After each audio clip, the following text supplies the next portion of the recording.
जय भीम दोस्तों, मेरा नाम पंकज कुमार है और आप देख रहे हैं ट्रू न्यूज़ TNVR। आज मैं कल्पा गांव में हूं और यहां पर संविधान शिक्षा केंद्र का उद्घाटन किया जा रहा है और बाबा साहब के संविधान के जो प्रारूप है उसको आगे बढ़ाने का कार्य किया जा रहा है।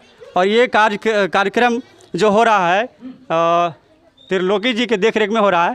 मैं उनसे जानना चाहूँगा कि ये उद्देश्य क्या है और इस पर आगे किस तरह का कार्यक्रम होगा। त्रिलोकी जी, हमारे चैनल में आपका स्वागत है। धन्यवाद, बहुत बहुत धन्यवाद आपका।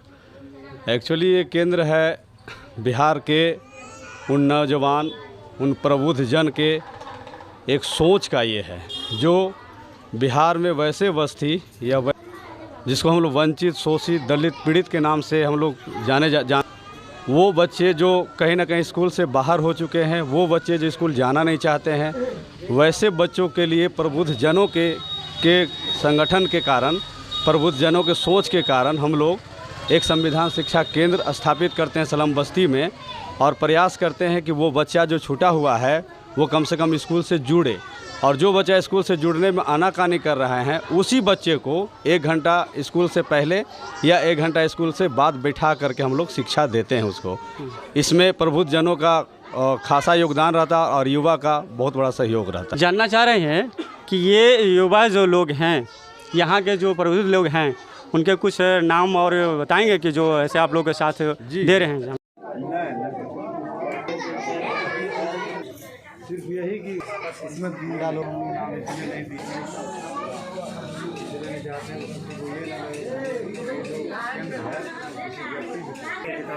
या कहीं प्रोग्राम ये भी प्रबुद्ध जन है, वो एक्टिव है, उनको भी इच्छा है कि नहीं भाई ये होना चाहिए।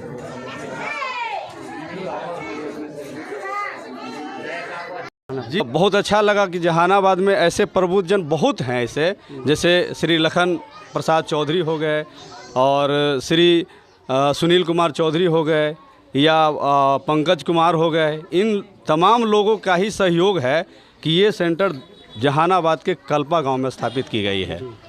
ये शिक्षा केंद्र जो है, संविधान शिक्षा केंद्र, कितने जगह अभी तक खोल चुके हैं?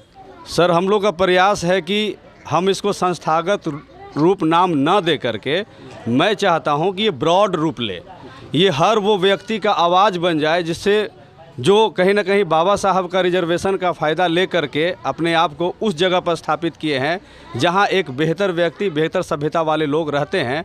वैसे लोग यदि जो इस तरफ मुड़ करके देखें और उसको बराबर में लाने का प्रयास करें तो बाबा साहब का समता, स्वतंत्रता और बंधुत्व का जो शब्द था वो शायद पूरा करने में हम लोग सक्षम हो पाएँ। जी, एक चीज़ है कि ये संविधान का जो हम लोग लेके चल रहे हैं कि स्लम बस्ती में जाने, कितने % आपको लगता है कि ये संविधान के बारे में जानते होंगे भी? ये तो विडम्बना कहिए इसको कि जिसके कारण, जिस किताब के कारण इस देश का देश नाम पड़ा, उस किताब की उस भाषा को फैलाने में शायद हम लोग कमज़ोर रहे हैं। यही कारण है कि गांव-गांव, घर-घर व्यक्ति की आवाज़ नहीं संविधान बन पाया है। हम लोग प्रयास इसीलिए कर रहे हैं कि संविधान नाम कम से कम लोग सुनेंगे तो पढ़ने की ललक उनमें खुद ब खुद आएगी और प्रयास करेंगे कि हर वो प्रबुद्ध लोग, हर वो युवा लोग एक बार संविधान जरूर पढ़े। ये प्रयास है हमारा।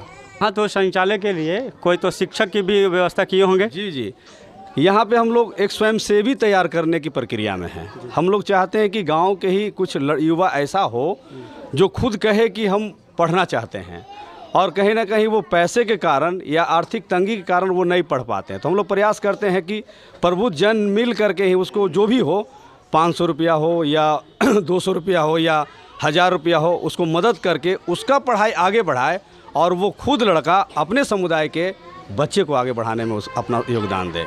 ये प्रयास हम लोग का रहता है। अच्छा, चलिए, ये तो ठीक है, लेकिन ये जानना चाह रहे हैं कि अभी तक जहाँ अभी केंद्र खोला है, ठीक है, वहाँ क्या अभी कंटिन्यू वो चल रहा है? सर, 2 साल से पूरे देश कोरोना महामारी से जूझ रहा है और इस कोरोना महामारी से खासकर वो तबका तो ज़्यादा परेशान है जो डेली मजदूरी करके पेट पालता था। तो हम लोग कोरोना के चलते ही पिछले 1.5 साल से केंद्र बंद किए हुए थे उसके 1.5 साल के उपरांत ये पहला केंद्र है हम लोग का जहाँ से शुरू करने वाले हैं। और जैसे ही बिहार सरकार के गाइडलाइन में पूरी तरीके से बिहार को खुला छोड़ दिया जाएगा, कोरोना मुक्त कर दिया जाएगा, तो हमारे जितने भी केंद्र हैं वो सब केंद्र संचालित हो जाएंगे। ये केंद्र करीब करीब बिहार के प्लस 20 जिला में संचालित हो चुके हैं और लोग स्वयं खोलने लगे हैं और लोगों को बताने लगे हैं कि मैं भी देखिए एक सेंटर चला रहा हूँ, मैं भी देखिए सेंटर चला रहा हूँ।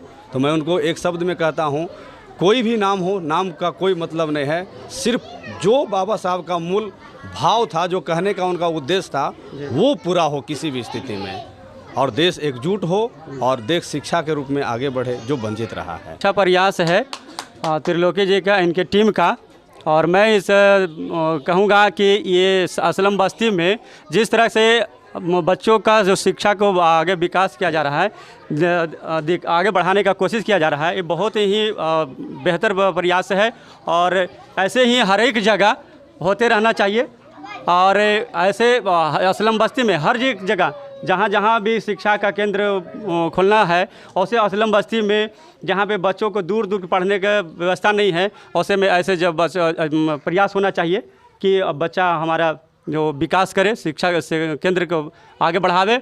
और मैं इसमें बीच में चाहूँगा कि बीच में कोई ऐसे हैं जो बताना चाहेंगे। हमारे बीच हम नाम भूल गए, सुनील चौधरी।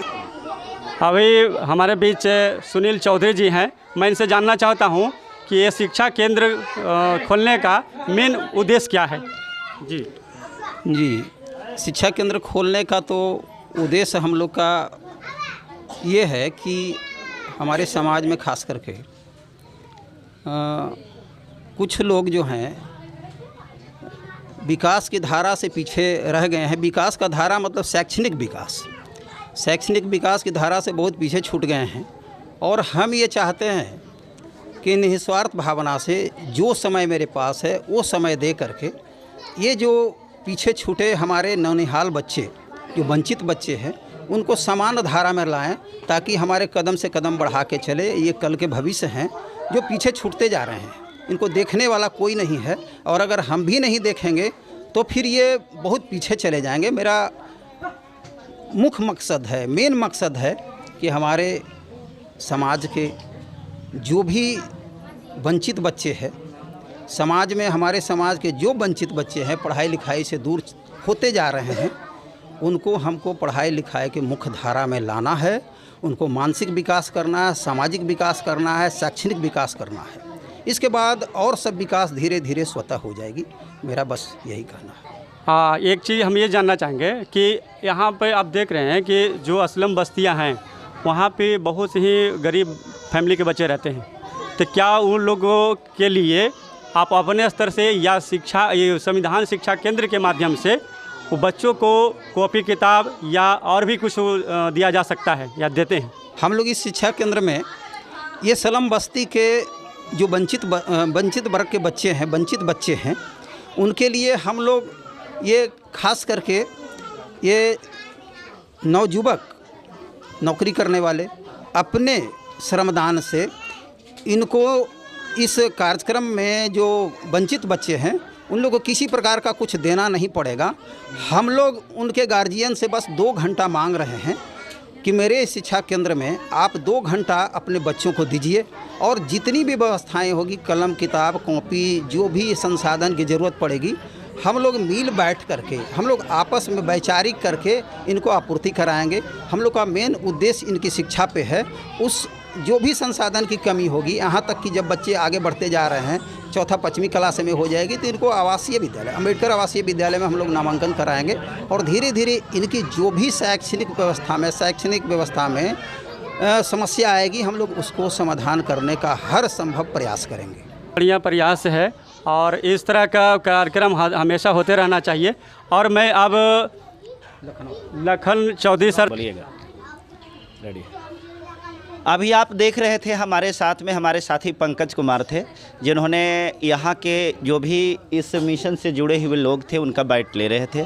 अभी हमारे बीच में उपस्थित हैं श्री राम लखन चौधरी जी, जो पेशे से एक शिक्षक हैं और आप समझ सकते हैं कि शिक्षक किसे कहते हैं। शिक्षक समाज के वो ज्योति होते हैं जो खुद जलते हैं परंतु दूसरा को प्रकाश देते हैं। इसी सोच के साथ यहाँ पर उपस्थित हैं। मैं सबसे पहले चाहता हूँ कि इनका परिचय मैं आपको इन्हीं के मुखारबिंद से कराऊं। श्रीमान जी, आपका परिचय क्या है? मेरा नाम रामलखन चौधरी हुआ और मैं इसी कल्पा की जन्मभूमि पर पैदा हुआ हूँ और पेशे से मध्य विद्यालय के प्रधानाध्यापक से सेवानिवृत्त हुआ हूँ और मुझे शुरू से ही शिक्षा के प्रति काफ़ी लगाव रहा है और बराबर मैंने हमारे दिमाग में कौनते रहता था कि हमारे समाज के जो 2-4 समुदाय हैं, कुछ आगे बढ़े हैं, कुछ डेवलप किए हैं, लेकिन एक ऐसा समुदाय जो समाज की मुख्य धारा से अलग थलग पड़ा हुआ है। मैं इस बात को दिमाग में एनी टाइम मैंने रिसर्च करते रहता हूँ कि कैसे इनका निदान होगा। आज तक सारे लोग 74 साल सत्ता हस्तांतरण का हो गया है भारत का, लेकिन 74 साल के बाद भी इनकी कोई सूद लेने वाला आज तक नहीं आया है।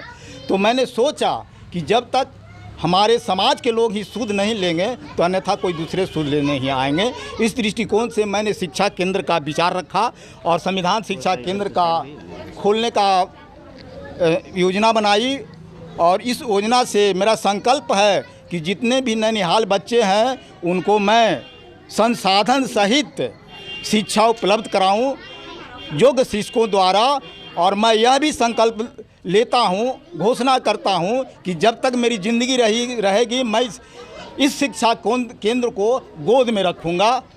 आने वाला समय बताएगा। सर, शिक्षा के बारे में तो मुझे समझ में आया, शिक्षा तो वास्तव में ज़रूरी है हर किसी के लिए, लेकिन ये शिक्षा केंद्र नहीं बल्कि संविधान शिक्षा केंद्र को खोले हैं, इसमें कुछ विशेष आपका तात्पर्य होगा।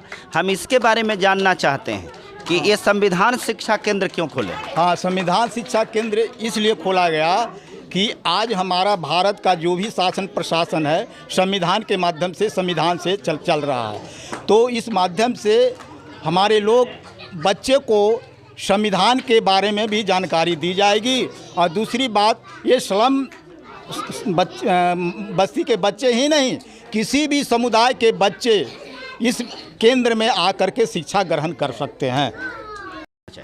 बात तो ये सही है, सारे लोग भारत के लोग जानते हैं कि संविधान 2 बरस 9 महीने 18 दिन में लिखा गया था, लेकिन ये गलत है।